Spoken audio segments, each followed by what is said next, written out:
Hello, everyone. I'm Citizen Spokesperson Waxman. It is July 25th, 2024. This is the live daily briefing of the Israeli Citizen Spokespersons Office. We are live on Instagram, on X, on YouTube, and on LinkedIn, and available afterwards wherever you get your podcasts. Please start submitting questions in the chat, like and subscribe to help us reach a wider audience. Today is day 293 of the October 7th war and the Hamas hostage crisis. Yesterday, two visions of the future were put forward in the American capital, Washington, D.C. A vision of peace and a vision of never-ending war. Israel's Prime Minister Benjamin Netanyahu spoke before the joint chambers of the U.S. legislature. This was his fourth time speaking before Congress, unprecedented for a foreign leader.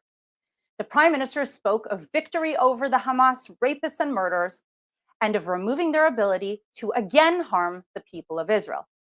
He spoke of Hamas's Iranian backers and the wider war of Iran's radical mullahs against Israel and against stability and moderation in the Middle East.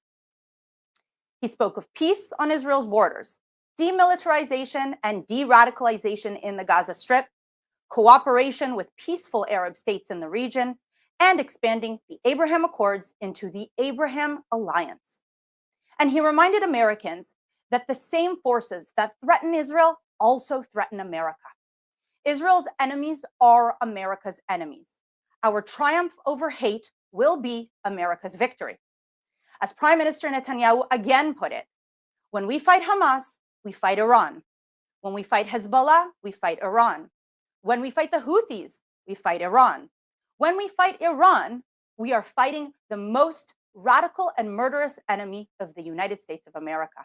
We are not only protecting ourselves, we are protecting you. And as if on cue, much of what Israel's leader described was on display right outside the building where America's leadership was gathered.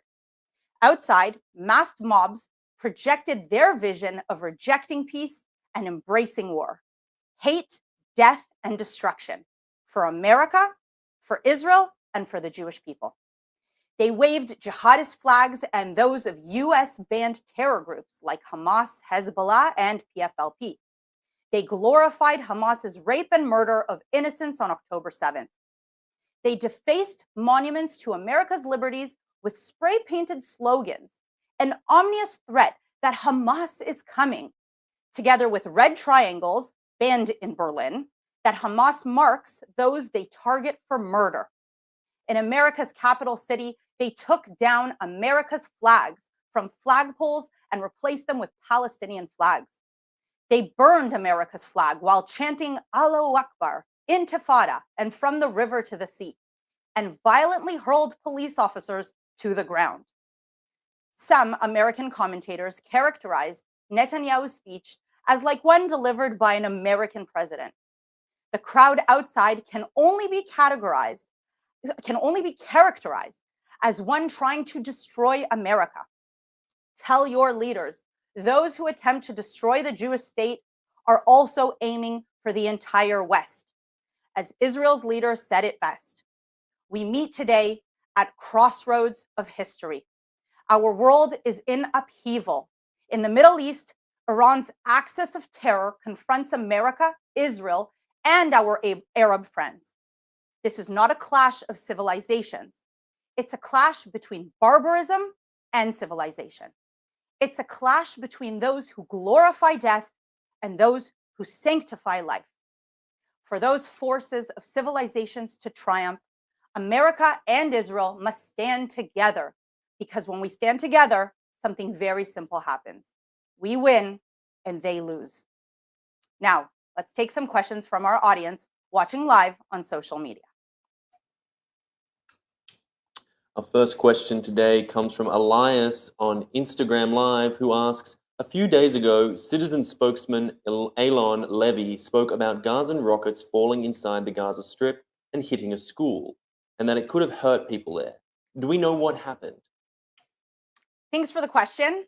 So I haven't heard more details about that, but I can tell you that yesterday, other rockets hit another school.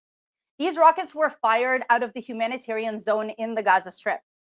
Hamas is obviously once again firing from behind its own people and trying to make sure that nowhere is safe for people in Gaza. Even worse, the rockets killed at least 2 people and injured many more.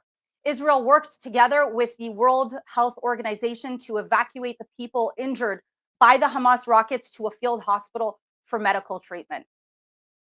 Thank you.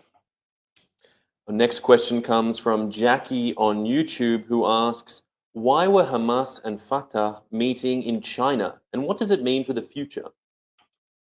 So as we know, Hamas took over the Gaza Strip from Fatah in a bloody coup in 2007.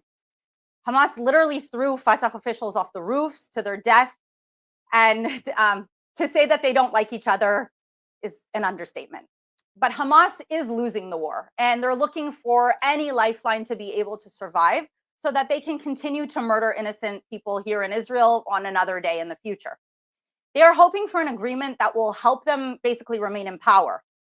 Whether this agreement signed in China lasts or not remains to be seen, but don't expect it to change the Hamas rapists and murderers who promise another October 7th. And also, don't forget the rampant incitement that Hamas continues to employ, the glorification of murdering of Jewish people, the millions of dollars in pay to slay that they pay out to Hamas and Fatah murderers of Israelis. The next question comes on Instagram Live from Cindy Morris, who asks, the mainstream media here in the US did not post the flag burning and Hamas chants, reporting the protests as peaceful. How can we change this reporting?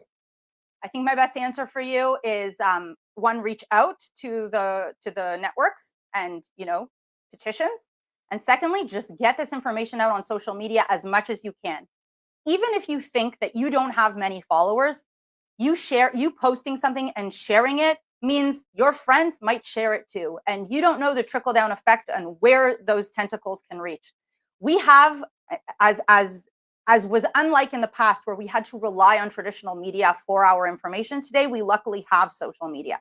So use your voice, use your platform, even if you think no one is following. Ask your family and friends to share. That's what we can do from a civilian standpoint, and that's what I try to do on my social media every day. The next question comes from Lisa Smith on Instagram Live, who asks, where are we with the hostage negotiations? So, Lisa, that's a great question. Basically, the negotiations are still ongoing, and I hope, I'm a family member of a hostage. My cousin, Agam Berger, she's 19 years old, and she is one of the hostages still held so brutally in captivity by Hamas.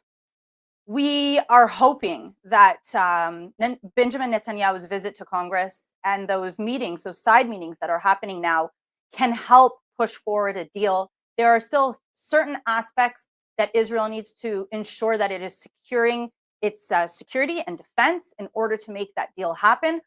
But I honestly believe that we are the closest we have ever been, and let us just continue to pray that a deal will happen very shortly.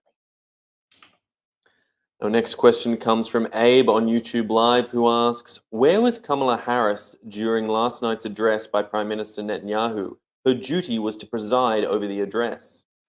So Kamala, as you know, was not there, and Nancy Pelosi was also not there. I try not to get into internal American politics. I'm an Israeli.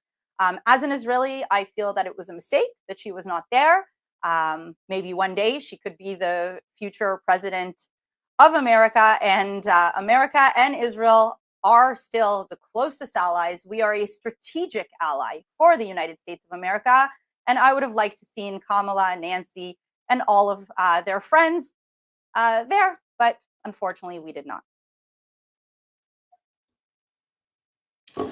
Our next question comes from Yael on X, who asks, I know this question gets asked a lot, but are there any changes happening on the northern border? Has anything changed in the situation with Hezbollah? The straight answer is no. Unfortunately, there is no news on that front other than the fact that we are still receiving thousands of rockets daily. They are still bombarding our north with rockets. Our civilians are still displaced. And as Netanyahu said yesterday, Israel prefers a diplomatic solution, but if all else fails, Israel will be forced to militarily, resolve this problem, and ensure security and safety for Israeli civilians to be able to return to their homes in the north of Israel. And our last question today comes from Shira on Instagram Live, who asks, do you have a message for the Israeli athletic delegation who will start their Olympic journey tomorrow night? Good luck. So we know, it's a difficult time to be anyone who is representing Israel abroad, whether it's culturally or whether it's from sports. And, we wish them the best of luck. I am really hoping that we see a few gold medals and show the world that we won't be silenced and we won't be boycotted, and we will continue to participate in all cultural events, in all sporting events. And I encourage you to be loud and proud wherever you are in the world supporting the Israeli Olympic team. I will be there myself.